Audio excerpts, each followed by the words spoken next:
Thank you, Capricorn. Thank you, Certified Boys. Thank you, Talisha. Thank you, Me, Myself, and I, and Bubbles. Thank you, Z. WZW Des. Thank you, Talisha, for the heart me. I have a couple of things that I jotted down.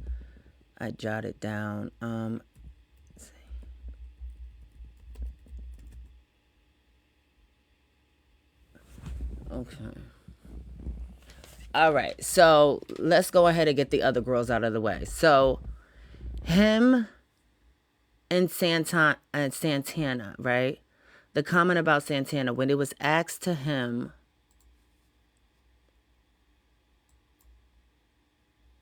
what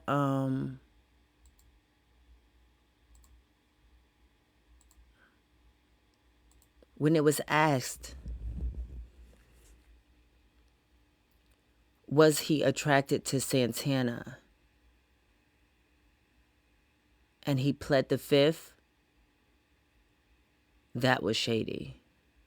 And that was very much rage baiting. And thinking like a consumer and tricking the algorithm, which he stated later on in the interview that he actually does. He rage baits. He thinks like a consumer and he tricks the algorithm and he knows how to work the internet. I would have respected more him saying that he was a sapiosexual. Right? Because later on in the interview, he said, yeah, I'm a sapiosexual, someone who is sexually attracted primarily to intelligence rather than physical appearance. You know what I mean? So I would have respected more him saying and answering that question like, oh, well, actually, that's not what I'm actually here for. I'm actually a sapiosexual, someone who is sexually attracted primarily to intelligence rather than physical appearance or other traits. For him to say, I plead the fifth, lends to the notion that Santana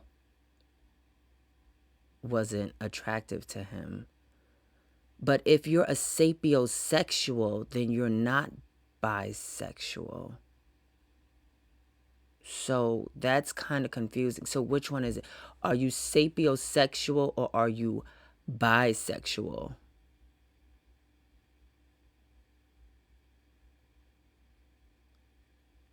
And I also wish when the question was asked about his beef with Chase, I wish he would have clarified the measuring stick used to determine Chase being a little boy to him.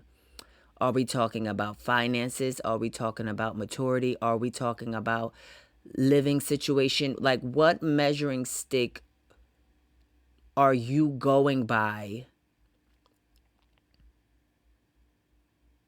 in determining that Chase is a little boy to you?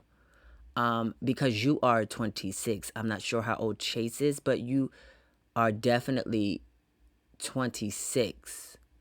So I'm not sure what the measuring stick was, because nobody's just going to sit here and let you call them a little ass boy when they're probably your peer. So I would have liked some more clarification on that. Also, when we're talking about sexuality and the exploration and the introduction to our sexuality, I'm tired, and it is very lackluster and actually detrimental to the conversation of homosexuality. When you say things like, I was touched at 16, and so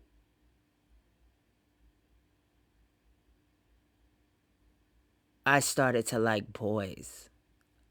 That's not how that works. It actually doesn't even make sense. Why would a traumatic situation bring you closer to the very gender that did the traumatic deed to you. Are you suggesting that the reason that you're into guys is because you were touched on? I'm so confused. The pipeline between traumatic experiences and someone being bisexual or homosexual needs to be studied, honestly. I think it is a detrimental path to take, an answer and route to give when we're talking about your introduction and your awareness about what your sexual identity looks like. So you said Diamond comes from the Players Club and her being a grinding girl, and she was dancing and she put herself through school and things like that, and you were inspired by that, right? So why didn't you call Diamond if you wanted to take on that,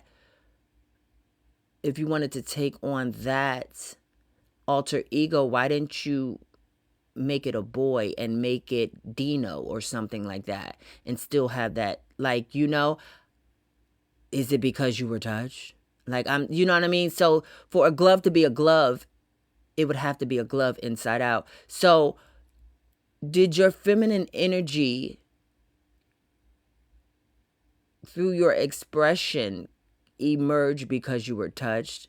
I think I think all of these things, our expression, our sexual identity, our what we're attracted to, our orientation. I think all of that is instinctual. I think life happens and it's a spectrum, and we're at the where we're at when we're at where we're at.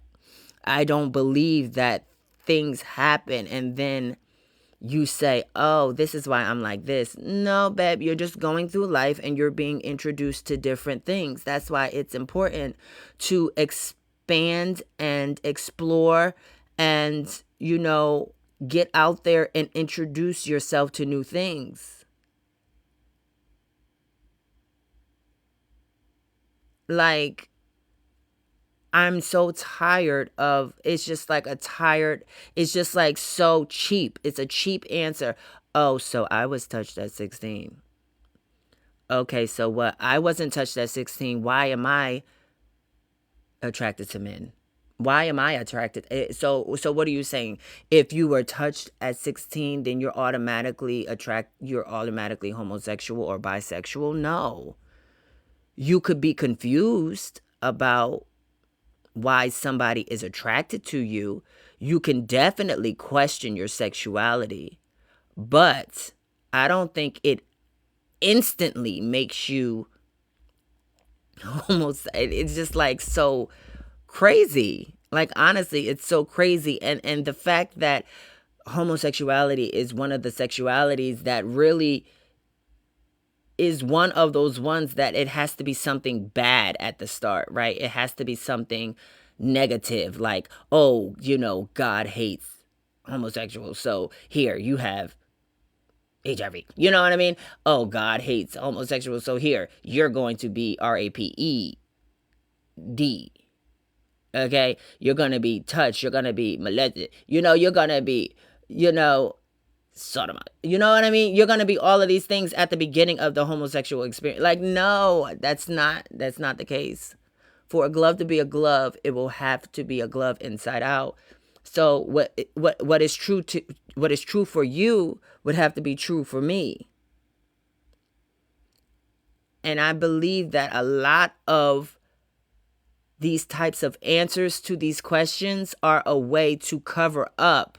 It is actually anti-homosexual to answer a question about your sexuality with an answer that I've been touched. That's actually siding with the heterosexuals, honestly. So you're still trying to fit in with the heterosexuals using a cover at using the same talking points that they use. No shade. I just thought that was lackluster. I think you should have just said, I don't even know why you even brought that up. You brought it up twice. So it's just like confusing. It's just like, I just wish it was just like distasteful. And you being an influential person in the community, and also a TikTok creator,